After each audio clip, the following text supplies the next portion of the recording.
பிறப்பினால் ஜெர்மனியராக பிறந்து 12 வயதில் தமிழ் மொழியை கற்க தொடங்கி இப்பொழுது ஒரு தமிழ் ஆசிரியையாகவே மாறியிருக்கும் ஒருவரை சந்திக்க போகின்றோம். யாழ்ப்பாண தமிழில் மிக சரளமாக உரையாடும் அவர். நீங்களே அதனை நான் கூறுவதை விட நீங்களே நேரடியாக காணலாம். வணக்கம். வணக்கம். கூறுங்கள், 12 வயதில் எவ்வாறு இந்த தமிழ் மொழியை, அதாவது நீங்கள் ஒரு டச்லாண்டில் பிறந்த ஒரு ஜெர்மனிய பூர்வீகமாக இருக்கும் பொழுது என்னண்டு எவ்வாறு தமிழ் மொழியை 12 வயதில் கற்க வேண்டிய ஆவல் உங்களுக்கு ஏற்பட்டது? அப்படி ஏற்பட்டில்ல. எங்கிட்ட வீட்டு கிட்ட நிறைய தமிழாக இருந்தவ. அப்படி ஒரு 87ஆம் ஆண்டுல ஒரு அண்ணன் மனசியும் 3 வயசு மகன் வந்தவ. அந்த பிள்ளைகளோட விளையாடி அந்த பிள்ளைகள் என்ன சொன்னவ தாயிட்டு அதையே கேட்டு நானும் பழகிட்டேன். நான் இந்த கருத்தை கேட்பதற்கு முன்னர் ஒரு கேள்வியை தவறுதலாக கேட்டுவிட்டேன். நீங்கள் உங்கள் டச் மொழியை மறந்து விட்டீர்களா என்போ உடனடியாக அவர் சடையில் என்னிட கூறினார். நான் என்ன தமிழ் மொழி, எனது தாய்மொழியை மறப்பதற்கு தமிழரா என்று கேட்டார். ஆகையால் உங்களுக்கு இந்த தாய்மொழியை தமிழர்கள் மறக்கின்றார்கள் என்கின்ற ஒரு குறை இருக்கின்றதா? குறை இருக்குது. அதுக்காக எல்லாரும் என்று நான் சொல்ல மாட்டேன். ஆனால் என்ன பொறுத்துக்காக ஒரு பிள்ளை பிறந்து வளர்ந்து தன்னுடைய அம்மா அப்பாவோட தான் என்ன பொறுத்துக்காக வளரும். இப்படிதான் எல்லாரும். ஸோ அம்மா அப்பா ஆரம்பப்பிலேருந்து அந்த பிள்ளைகளோட தமிழ் மட்டும் பேசி வேணுமெண்டா அந்த பிள்ளைகள் என்னண்டு ஒரு 4-5 வயசு வந்த பிறகு தமிழ் மறக்கிறதுன்ற என்னால் விளங்க முடியல. எனக்கு 3 பிள்ளைகள் இருக்கு. 3 பேருமுக்கு பிறந்தலேருந்து 4 வயசு வரைக்கும் வரும் தமிழ் தான் கதைச்சவன். அதுக்காக எந்த தமிழுக்கு பிள்ளை இல்லைன்னு நான் சொல்ல மாட்டேன். பிள்ளை இருக்கு, ஏன்னா அது என்னுடைய தாய்மொழி இல்லை. ஆனால் எங்கட பிள்ளைகளுக்கு ப்ராப்பர் தமிழ் தெரியும்.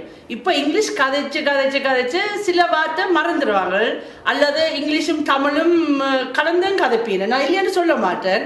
ஆனால் என்னென்ன இடத்துல போய் தமிழ் கதைக்கணுமென்ற அவையக்கு கண்டிப்பாக அது தெரியும்.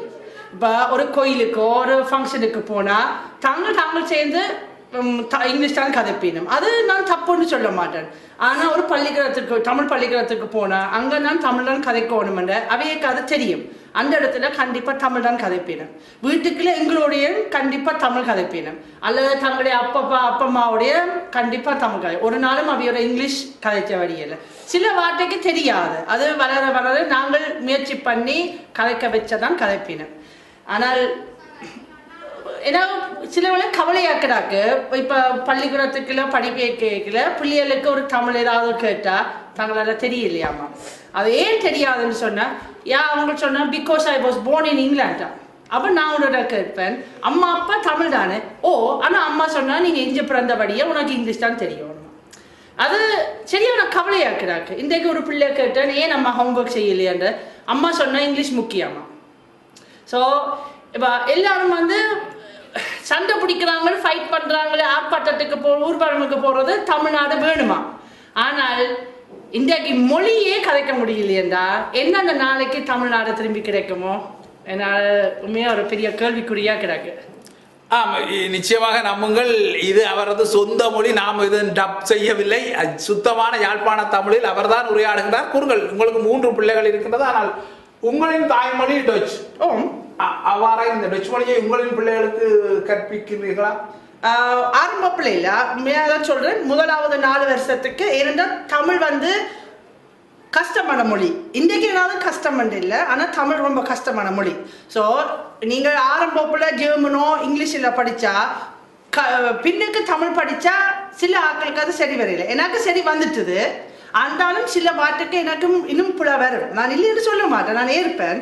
ஆனால் பிள்ளைகளுக்கு சரியான கஷ்டப்படுவேன். ப்ராப்பர் தமிழ் ப்ராப்பர் இங்கிலீஷ் எல்லாம் ஜெர்மன் படித்தா ஒரு காலத்துக்கு தமிழ் கதைக்க வேண்டிய ஒரு கட்டம் வந்தால் அவைக்கு சில எழுத்துக்கு வராது வாய்க்கு. அதுக்காக நான் முயற்சி பண்ணி பார்த்தேன். நான் அவைய ஃபர்ஸ்ட்டாக தமிழ் கதைக்கணும், அதுக்கு பிறகு இங்கிலீஷ். ஸோ இப்போ இன்னும் ஒரு 5-6 வயசு வந்த பிறகு இவையோட ஜெர்மன் மொழியும் கதைக்க வலிக்குது. நான் இன்றைக்கு ஃப்ளூவன்ட்லியே கதைக்க மாட்டாங்க. நாங்கள் அங்கே போனால் ஒரு 2 நாளைக்கு பிறகு ஒரு அளவுக்கு தங்களுடைய தேவையானதுக்கு ஃப்ரெண்ட்ஸோட கதைக்க முடியும். இஞ்சி என்னோட ஜெர்மன் பெருசாக கதைக்காயினும். ஆனால் டிவி பார்த்தா ஒரு 70% விளங்கும். புல வரும், நான் இல்லைன்னு சொல்லல. ஆனால் எனக்கு ஒரு நம்பிக்கை இருக்கு, நாளைக்கு தேவைப்படுமோ அவையக்கே ஜெர்மன் பழக முடியும். ஆனால் தமிழ் விட்டா நாளைக்கு தமிழ் பழக முடியாதுன்னு இல்லை, சரியான கஷ்டப்படுவேன். ஆம், அதாவது அற்புதமான யாழ்ப்பாண மொழி நடையில் சரளமாக மிக இங்கு இருக்கும் சில தமிழர்கள் பேச முடியாத அளவிற்கு சரளமாக அவர் தமிழை பயன்படுத்துகின்றார். ஆனால் அவரது இந்த தமிழ் மொழி பயன்பாடு அவரது 12 வயதில் தான் வந்திருக்கின்றது. அதற்கு முன்னர் அவர் பூரணமான சுத்தமான டொச், அதாவது ஜெர்மனிய மொழி. குருங்கள், இந்த தமிழ் மொழியை நீங்கள் இப்பொழுது ஒரு ஆசிரியராக இருக்கின்றீர்கள், தமிழ் மொழியை கற்பிக்கும் அளவிற்கு நகர்ந்திருக்கின்றீர்கள்.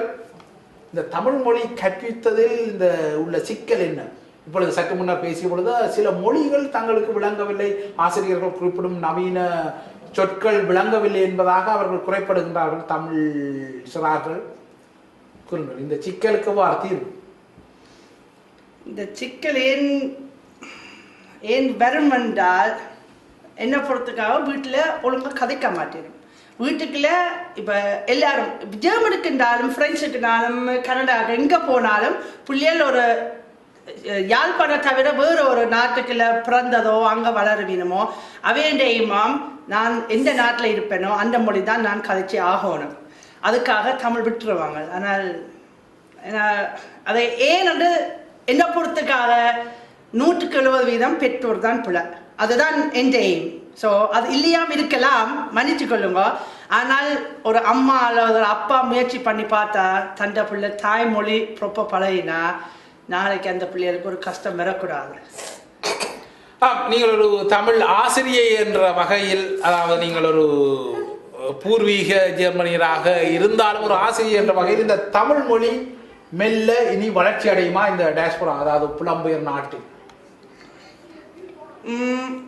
வளரும் கண்டிப்பா.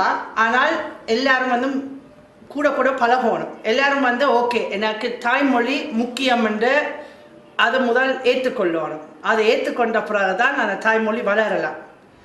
இல்லையோ ரொம்ப இப்போவே நியாயமான ஆட்கள் சொல்லுவீங்கன்னா ஐயோ பிள்ளை வந்து லீவுக்கு கொண்டு போனேன்னு சொல்லுவனுக்கு, ஆனால் அப்பா அம்மாவோட இங்கிலீஷில் கழிச்சு அப்பா அம்மாவுக்கு ஒன்றுமே விளங்க இல்லை. இது பிள்ளைக்கு பாவம் என்று சொல்ல மாட்டேன், இது வந்து கேவலம் தான் சொல்லலாம். ரொம்ப உண்மையான கேவலமாக கிடக்கு. இப்படி ஒரு தேவைப்படாது. இப்போ என்னன்னு சொல்றது, இப்போ ஒரு இந்தியன் பிள்ளையோ அல்லது ஒரு ஈஸ்ட் யூரோப்பியன் பிள்ளையோ அவையே வந்து மெயினாக தங்களோட தாய்மொழி தான் பழகுவாங்க. அதுக்கு பிறகுதான் இங்கிலீஷ்.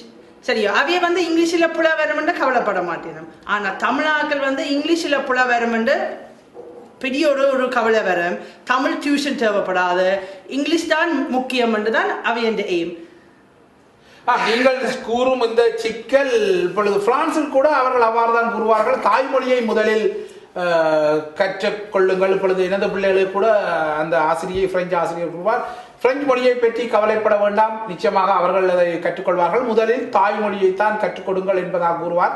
ஆனால் இங்கு அந்த நிலைமை கொஞ்சம் வித்தியாசமாக இருக்கிறது. ஆசிரியர்கள் கூட வீட்டில் ஆங்கிலத்தை தான் பயன்படுத்துங்கள் என அறிவுறுத்துவதாக தெரிகின்றது. இந்த கருத்து உண்மையா பிரித்தானியாவில்? நான் வந்து ஒரு இங்கிலீஷ் பள்ளிக்கூடத்தில் வேலை செய்வேன், ஆனால் ஒரு வாலண்டியர் மட்டும். ஸோ நான் வந்து ரிசப்ஷன் கிளாஸ்லேருந்து 3ஆம் வகுப்பு வரைக்கும் மட்டும் உதவிக்குன்னு நின்றேன். நான் அங்கே அப்படி ஒன்றும் இல்லை, இது வரைக்கும் நான் அப்படி கேள்விப்பட இல்லை. எந்த நேரம் அங்கே பெற்றோர் வரணும், மீட்டிங்கு கதைக்கணுமெண்டா எப்போ இருந்தாலும் டீச்சர் மேலே சொல்லும், தயவு செய்து உங்களோட பிள்ளை வந்து தாய்மொழி ப்ராப்பராக கதைக்க முடிஞ்சா எந்த விதமான மொழி பழகலாம். சரியோ, இருந்துட்டு 1-2 டீச்சர் சொல்லுவாங்க இல்லை வீட்டில் கூட இங்கிலீஷ் கதைங்கோ.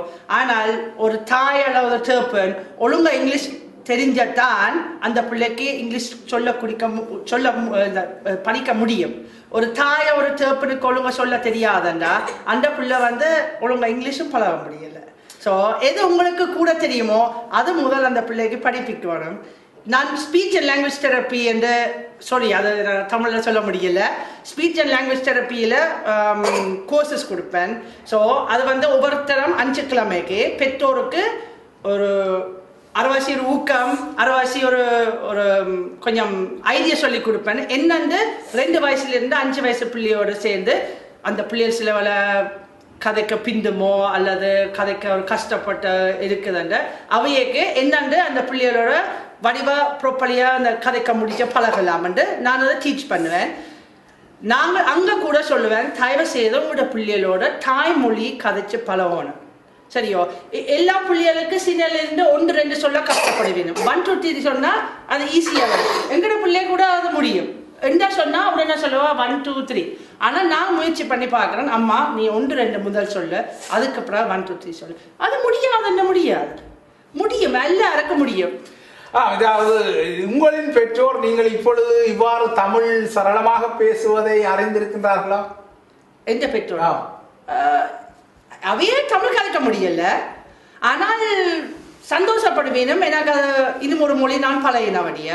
ஸோ சில வேளை கவலைப்படுவீனும், எங்களோட பிள்ளைகள் தங்களோட ப்ராப்பர் ஜெர்மன் கதைக்க முடியல.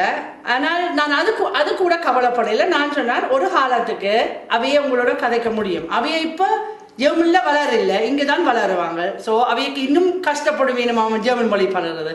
என்னோட மட்டும்தான் பழகலாம், வேறோட கூட பழக இல்லாத. ஆனால் அப்போது சொன்ன மாதிரி ஒரு நம்பிக்கை இருக்கு, ஒரு காலத்துக்குள்ள அவைய கதைப்பீனம், தேவைப்பட்ட கதைப்பீனம். இறுதியாக அற்புதமான மொழியாடலை செய்கின்றீர்கள். இறுதியாக இந்த தமிழ் மொழியை நீங்கள் பேசுகின்றீர்கள், இப்பொழுது ஒரு ஆசிரியராக இருக்கின்றீர்கள். உண்மையை மனந்திறந்து சொல்லுங்கள், இந்த தமிழ் மொழி உங்களின் பார்வையில் எவ்வாறு இருக்கின்றது? மனந்திறந்து உண்மையை சொல்லுங்கள். ஏன்னா நீங்கள் உண்மை பேச வேண்டும், ஏன்னா நீங்கள் ஒரு பூர்வீக தமிழ்ச்சி அல்ல. ஆயினும் இந்த தமிழ் மொழி பயன்பாடு பெருமைக்குரியதாக இருக்குமா எதிர்காலத்தில்? இருக்கு. என்ன பொறுத்தக்காக தமிழ் ஒரு உண்மையா ஒரு அழகான மொழி. தமிழ்ல நிறைய வசனம் கூட இருக்கு, ஜெர்மனோ இங்கிலீஷை தவிர. ஏதாவது சொல்ல விரும்புறீங்களோ அது தமிழ் மொழி 100% தெரிஞ்சத்தான் எல்லாம் விளங்கும். எனக்கு எல்லாம் விளங்கும் இல்லை, ஆனால் ஒரு கவிதையோ ஒரு பாட்டவோ நீங்க என்னென்ன சொல்ல விரும்புறீங்களோ அது தமிழ் மொழியில, பெரும்பாலும் வேறு மொழியிலையும் செய்யலாம், நான் தெரியல, ஆனா கூட சொல்லலாம். ஏன்னா அழகான வசனங்கள் இருக்கு, அழகான சொற்கள் இருக்கு. அது இங்கிலீஷ்லயோ ஜெர்மன்லயோ இல்லை. அந்த தான் எந்த எய்ம். ஸோ எல்லாரும் கொஞ்சம் கூட முயற்சி பண்ணி பார்ப்பீங்களோ, எல்லாரும் கொஞ்சம் கூட ட்ரை பண்ணீங்களோ, என்ன பொறுத்துக்காக இன்னும் ஒரு 10 வருஷத்துக்கு பிறகு ஒரு தரம் வெக்கப்பட தேவையில்லை தமிழ் கதைச்சது. ஏன்னா எல்லாருக்கும் தெரியும். 20 வருஷத்துக்கு முன்னா ஒரு தரம் தமிழ் என்னன்னு தெரியாது, சிலோன்னு என்னன்னு தெரியல. எல்லாரும் நினைச்சவ ஸ்ரீலங்கா, அது இந்தியாவில் ஒரு பங்கு. இன்றைக்கு எல்லாருக்கும் தெரியும் ஸ்ரீலங்கா அந்த இங்க அது என்ன. ஸோ ஒரு தரம் வெக்கப்படாம எல்லாரும் தயவு செய்து தமிழ்ல கதைங்க. அழகான மொழி, வெக்கப்படாதீங்க. இது உங்களுக்குரிய புலம்பெயர் தமிழ் சமூகத்தின் பெற்றோருக்குரிய செய்தி.